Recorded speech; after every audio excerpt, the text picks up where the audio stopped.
సాహితీ మిత్రులందరికీ హృదయపూర్వక నమస్కారాలు. ఉదయబాబు మాస్టారి కథలు ఛానల్కు మీ అందరికీ శుభ స్వాగతం. సీనియర్ కథా రచయిత కొత్తపల్లి ఉదయబాబు రచించిన ధారావాహిక మనసు చేసిన న్యాయం 18వ భాగం మీకోసం. ఎలా రాసావమ్మా? ప్రతి పరీక్ష రాసి వచ్చాక నేను అడిగే ప్రశ్న అది. ఒకటి గాని అరమరకు గాని తగ్గుతుంది చిన్నాన్న అని ఆమె ఆత్మవిశ్వాసపు సమాధానం. నా పిల్లలు ఆమె మార్గంలో నడుస్తున్నందుకు నాకు చాలా సంతోషంగా అనిపించేది. ఫలితాలు వచ్చేలోగా ఖాళీగా ఉండకుండా అటు కంప్యూటర్ కోర్సు, ఇటు తనకెంతో ఇష్టమైన డ్రాయింగ్, వీణ, పాలిటెక్నిక్, ఏపీఆర్జేసీ కార్యక్రమాల్లో తనను తాను బిజీగా చేసుకుంది సాత్విక. అన్ని కార్యక్రమాల్లో తన స్థాయి మార్కు నిలబెట్టుకుంటూ బిజీ అయిపోయింది. సాత్విక పరీక్షా ఫలితాలు వచ్చాయి. సాత్విక జిల్లా మొదటి ర్యాంక్ సాధించింది. కలెక్టర్ గారితో సన్మానాలు, బహుమతులు, రాయితీతో సాత్విక పేరు స్థానిక పత్రికలలో పతాక శీర్షికగా నిలిచింది. ఎన్నో కార్పొరేట్ కళాశాలలు తమ కాలేజీలో చదవమని ఇంటికి వచ్చి మరీ కోరారు. వాటన్నిటినీ సున్నితంగా తిరస్కరించి సాత్విక ప్రభుత్వ జూనియర్ కళాశాలలో ఎంపీసీ తీసుకుంది. ఆమె ఏ క్షణాన తమ కాలేజీకి కోచింగ్ కోసం వచ్చినా తాము తప్పనిసరిగా స్వాగతిస్తామని ఎన్నో కార్పొరేట్ కళాశాలల ప్రతినిధులు ఆమెకు మాట ఇచ్చి వెళ్లారు. ఆ పేపర్ కటింగ్స్ అన్నీ ఒక అందమైన ఫైల్గా చేసుకోవడం సాత్వికకి 6వ తరగతిలోనే నేర్పేసినందువల్ల తనకు తానే ఆ ఫైల్ని మరింత అందంగా మలుచుకుంది. వదినకు మాత్రం ఎప్పటికప్పుడు సాత్విక విషయాలు తెలియచేస్తుంటే ఆమె మాతృహృదయం ఆనందంతో ఉప్పొంగిపోతోందని ఆమె నాకు పెట్టే సందేశాల వల్లే తెలుస్తోంది. అన్నయ్య ఆనందానికైతే హద్దే లేదు. అమ్మా, నిన్ను ఒక్కసారి కూడా ప్రేమగా దగ్గరికి తీసుకొని ఈ దౌర్భాగ్యపు తండ్రిని మన్నించమ్మా అన్నట్టు ఫోన్లో. అదేం మాట నాన్న, నేను బ్రతికి ఉన్నదే మీ వల్ల. అమ్మ నన్ను వదిలేసినట్లు మీరు నన్ను ఏ అనాథాశ్రమంలోనో ఏ పెంట కుప్పలోనో వదిలేసుంటే ఎక్కడుండేదాన్నో. మీ తర్వాతే నాకెవరైనా. మీ ఆశీర్వాద బలమే నా ఈ విజయానికి కారణం. ఇంకోసారి అలా మాట్లాడకండి. మీరు పిన్ని జాగ్రత్త అని ఫోన్ నాకు ఇచ్చేస్తూ అంది సాత్విక నాతో. నేను తప్పు మాట్లాడాను చిన్నాన్న. సమాధానంగా ఆమె తనను నా గుండెలకు అదుముకుని ప్రేమగా నిమురుతూ నోట మాట రాకుండా ఉండిపోయాను. అప్పటి వరకు నా ఫోన్లో దాచుకున్న వదిన డైరీ ఫోటోలను అన్నయ్యకు పంపుతూ, ఇవి కేవలం నిజాలు తెలుసుకునేటందుకే అన్నయ్య, అంతకు మించి ఆలోచిస్తే నా మీద ఒట్టే అని సందేశం పెట్టాను. వదినకి సంబంధించిన సమాచారం అంతా అన్నయ్యకి పంపాను. ఆ రాత్రి అన్నయ్య నాకు ఫోన్ చేశాడు. నేను మేడ మీదకి వచ్చి మాట్లాడాను. ఒరేయ్ తమ్ముడు, ఏమిట్రా ఇది? ఒకసారి కాదు, 2 సార్లు కాదు, 10 సార్లు చదివాను.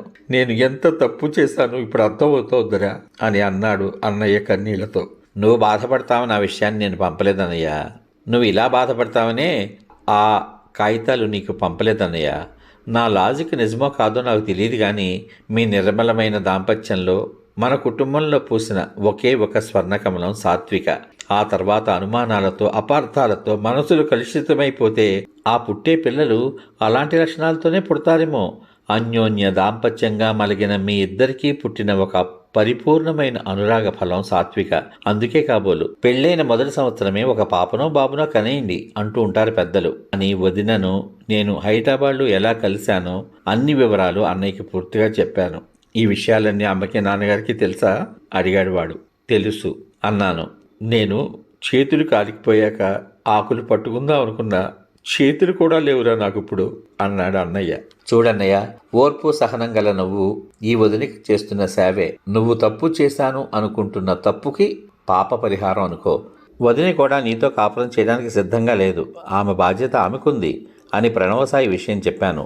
తన తప్పుకి ఆమె కూడా శిక్ష అనుభవిస్తోందన్నమాట అని విరక్తిగా ఫోన్ కట్ చేశాడు అన్నయ్య. 2 ఏళ్లు కాలగర్భంలో 2 పేజీలు తిప్పినట్టు ముందుకెళ్ళిపోయాయి. నాన్నగారు విశ్రాంత ఉద్యోగిగా మారారు.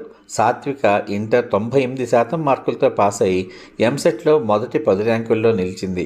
మా ఊరికి దగ్గరలో మొదటి 10 ఇంజనీరింగ్ కళాశాలలో ఒకటిగా నిలిచిన కాలేజీలో బీటెక్లో చేరింది సాత్విక. నా పిల్లలు ఇంటర్ మొదటి 2 సంవత్సరాల విద్యల్లో చేరారు. ఇదివరలో సాత్విక చదువుకుంటుంటే వాళ్ళు పోటీపడి చదువుకునేవారు. ఇప్పుడు చంద్రిక, నేను వాళ్ళ కోరికలను అదుపు చేయలేకపోతున్నాం. ప్రతిదానికి పేచీలు ఎక్కువయ్యాయి. కాలేజీలో నువ్వేం చేసావో నేను నాన్నగారితో చెప్పనా అని నా కూతురు నా కొడుకుని బెదిరిస్తే, నువ్వేం చేసావో నేను అమ్మతో చెబుతాను అని నా కొడుకు, అక్క, తమ్ముడు ఇద్దరూ ఒకరినొకరు బెదిరించుకోవడం పరిపాటైపోయింది. అయితే ఇద్దరూ ఏ విషయమో చెప్పేవారు కాదు. తోడు దొంగలు ఇద్దరును. ఒకరోజు సాత్విక కల్పించుకుంది, తప్పు నాన్న, అలా మీలో మీరు దెబ్బలాడుకుంటే బయట వాళ్లకు లోకువ.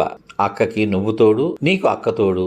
నాతో ఇదివరకు చక్కగా చదువుకునేవారు కదా, ఇప్పుడు ఏమైంది అని సర్ది చెప్పడానికి సాత్విక ప్రయత్నించింది. నీకంటే అమ్మ లేదు. మీ నాన్న ఎంత డబ్బు కావాలన్నా తాతగారికి పంపిస్తాడు. ఆ డబ్బులతో తాతగారు నీకేం కావాల్సినా కొనిస్తారు. మేమేం అడిగినా ఏదో కారణం చెప్తారు అమ్మా నాన్నను. అక్కలా బాగా చదువుకుంటే మీరే సొంతంగా కొనుక్కోవచ్చు మీ డబ్బులతోటి అంటూ ఉంటారు. ఇదంతా నీ వల్లే. నీకు ఎలాగా అమ్మలేదు. మీ నాన్నగారి దగ్గరికి వెళ్ళిపోవచ్చు కదా అనేశాడు ఒకరోజు నా కొడుకు రోషంగా. నేను చంద్రిక అవాక్కైపోయాం. నా చదువు అయిపోతే నేను మా అమ్మ దగ్గరికి వెళ్ళిపోతాను. అప్పుడు మీకు నా వల్ల ఇబ్బంది ఉండదు అన్న సాత్వికను, అమ్మా సాత్విక, సాత్విక అని చంద్రిక పిలుస్తున్న నెమ్మదిగా నాన్నగారి వాటాల్లోకి వెళ్ళిపోయింది ముభావంగా. చంద్రిక నేను పిల్లలిద్దరిని దగ్గర కూర్చోబెట్టుకున్నాం. చూసారా, మీరిద్దరూ అన్న మాటలు అక్క మనసుని బాధ పెట్టినా తాను దూరంగా వెళ్ళిపోతాను అందే కానీ మీతో దెబ్బలాట పెట్టుకోలేదు. కానీ మీ ఇద్దరు ఒకళ్ళనొకళ్ళు ఇలా కొట్టుకుంటున్నారు. దీన్ని బట్టి చెప్పండి, మీ ఇద్దరి మనసు గొప్పదా అక్క మనసు గొప్పదా అడిగాను నేను. పోండి డాడీ, మీరెప్పుడు సాత్విక అక్క పక్షానే మాట్లాడతారు. ఒకప్పుడు అసలు మేమిద్దరం మీ పిల్లలమేనా అనే అనుమానం వస్తుంది నాకు అంది నా కూతురు. అలాగా, నీది కాని వస్తువు నీ దగ్గర ఉంచుకుంటావా?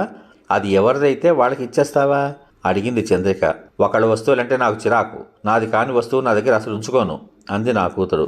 దీన్ని బట్టి అర్థమైంది కదా, మీ ఇద్దరిని మా దగ్గరే ఉంచుకున్నాము అంటే. మరో విషయం, సాత్విక అక్కని చిన్నతనం నుంచి తాతగారు మా అమ్మగారు వాళ్ళ ఇంట్లో ఉంచుకుని పెంచారు. అంటే అక్క మా వస్తువు కాదు అనేగా అన్నాను నేను. నా సమాధానం వాళ్ళిద్దరికీ అర్థమై నవ్వేశారు. సారీ డాడీ అన్నాడు నా కొడుకు. అది చెప్పాల్సింది డాడీ కాదు, చంద్రికను అనుసరిస్తూ చెప్పింది నా కూతురు. అర్థమైంది, వదిలేవే బాబు అన్నాడు నా కొడుకు. ఆ సాయంత్రం డాబా మీద నడుస్తున్న నా దగ్గరకు సాత్విక వచ్చింది. చిన్నాన్న, మిమ్మల్ని ఒకటి అడగాలని వచ్చాను. ఏమిటమ్మా అది? మళ్ళీ మీరు హైదరాబాద్ ఎప్పుడు వెళ్తారు? నాకు ఇప్పుడు పనేం లేదు. ఎందుకు అడిగావు అలాగా? ఒక క్షణం నా కళ్ళ లోతుల్లోకి చూస్తూ అడిగింది. అమ్మని చూడాల్సిందన్న. ఉలిక్కిపడ్డాను నేను. అమ్మెవరు? మా అమ్మ విజయలక్ష్మి అంది వణుకుతున్న కంఠంతో. అమ్మా సాత్విక, మీ అమ్మ హైదరాబాద్లో ఉందని నీకెలా తెలుసు? నా మనసులో ఆరాటం, కళ్ళల్లో కంగారుతో అడిగాను. సాత్విక వచ్చి నా చేతుల్లో మొహం దాచుకుని వెక్కి వెక్కి ఏడ్చేసింది. అమ్మా ప్లీజ్ ఏడవద్దు. అమ్మ సాత్విక, నాకు దుఃఖం పొంగుకొచ్చేసింది. అమ్మకి నన్ను కౌగిలించుకుని ఎలా ఏడవాలనుందో నాకు అమ్మని అలాగే కౌగిలించుకుని ఏడవాలనుంది. చిన్నాన్న, నన్ను ఎందుకు చిన్నప్పుడే వదిలేసావమ్మా అది ఒక్కసారి అడగాలనుంది చిన్నాన్న అంది వెక్కుతూ. కాలేదు, నాకేం మాట్లాడాలో అర్థం కాలేదు. ఆడది తెలియక తప్పే చేసిందనుకో చిన్నాన్న. ఆమె భర్తగా నువ్వు చేస్తున్నది తప్పు అని సర్దు చెప్పుకోలేకపోతే అతను భర్త ఎలా అవుతాడు చిన్నాన్న? వాళ్ళు చేసిన తప్పుకి నేను ప్రశ్నింపబడాలా చిన్నాన్న? కన్నీళ్లతో అడుగుతున్నది సాత్వికలా అనిపించలేదు నాకు. న్యాయదేవత కళ్లకు గంతలు విప్పుకొని వేలెత్తి ప్రశ్నిస్తున్నట్లుంది. నా దగ్గర ఆమె ప్రశ్నకి సమాధానం లేదు. అయోమయంగా కళ్ళు తుడుచుకోవడం మర్చిపోయి నిలబడ్డాను. చిన్నాన్న, ఇవన్నీ నాకెలా తెలిసాయి అని మీ అనుమానం కావచ్చు. దానికి సమాధానం నా దగ్గర ఉంది. కానీ నేను మిమ్మల్ని కోరేది ఒకటే. ఒక్కసారి ఎలాగైనా నాకు అమ్మని చూపించండి. అమ్మని చూస్తే నాకు పట్టుదల పెరుగుతుంది.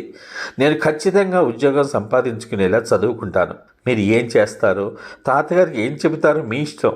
2వ సెమిస్టర్ ప్రారంభం కాకముందే ఒక్కసారి నాకు అమ్మని చూపించండి. ఇది నా కోరిక కాదు, విన్నపం. అది కూడా కాదు, నా ప్రార్థన చిన్నాన్న అని నమస్కరించి సాత్విక కళ్ళు తుడుచుకుని కిందకి వెళ్ళిపోయింది. నేను కళ్ళు తుడుచుకోవడం మర్చిపోయి కొయ్య బొమ్మలా నిలబడిపోయాను. సాత్విక నా ఫోన్ కానీ చూసిందా? ఏది ఏమైనా సాత్విక కోరిక తీర్చడం సమంజసం అనిపించింది నాకు.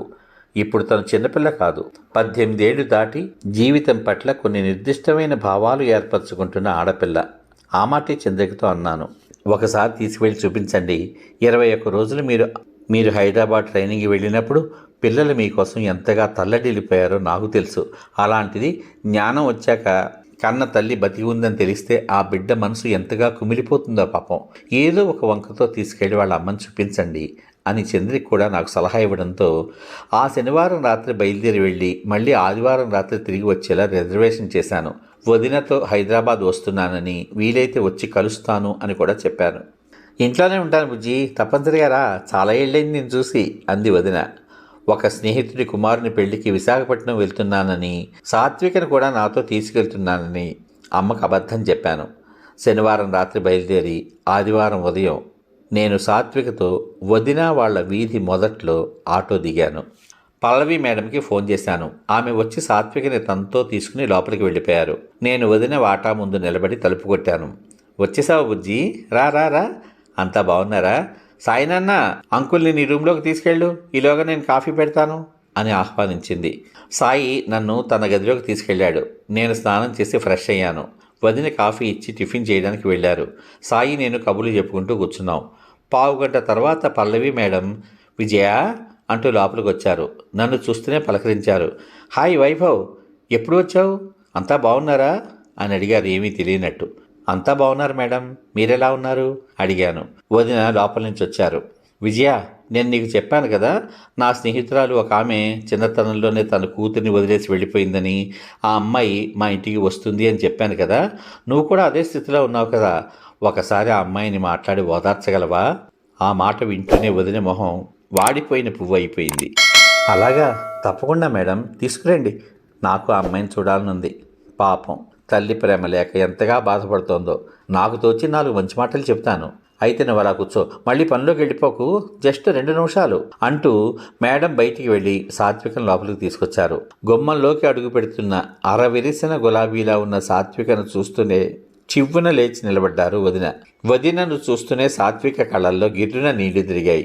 ఆపాదమస్తకం తన కన్న తల్లిని చూస్తూనే ఒక 2 నిమిషాల పాటు సాత్విక అలాగే ఉండిపోయింది. సశేషం. ఇంతవరకు మీరు సీనియర్ కథా రచయిత కొత్తపల్లి ఉదయబాబు రచించిన మనసు చేసిన న్యాయం 18వ భాగం విన్నారు. ఈ భాగంపై మీ అమూల్యమైన అభిప్రాయాలను వీడియో కింద పొందుపరచమని కోరుకుంటూ మళ్ళీ 19వ భాగంలో రేపటి వీడియోలో కలుద్దాం. అంతవరకు సెలవు. నమస్కారాలతో శుభమస్తు. స్వస్తి.